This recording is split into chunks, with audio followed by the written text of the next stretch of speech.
using the scheduler. So if we have a task that's ready for scheduling, example this one, we're going to use schedule button, which will take us to the scheduler with this task. So I can grab this task and actually pull it into my scheduler onto the day of the preferred time.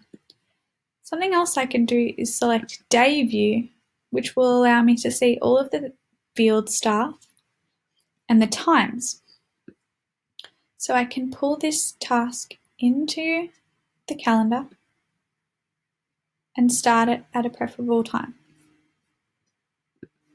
Once I've selected the times that I'd like the appointment to be at, I can also put this into a category, assign the technicians that it's suitable for, and also just put in notes about the general appointment.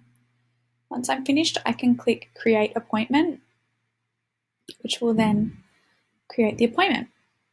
If I need to edit the appointment, I can click on the appointment and change any of the times here.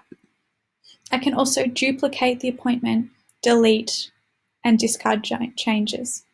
So if I want to duplicate the appointment, I can do that. This has now duplicated this appointment, and I could now move this to a different time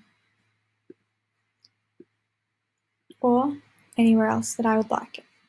I can then do the exact same thing and create appointment, which will allow me to have 2 appointments for the same task. Thank you.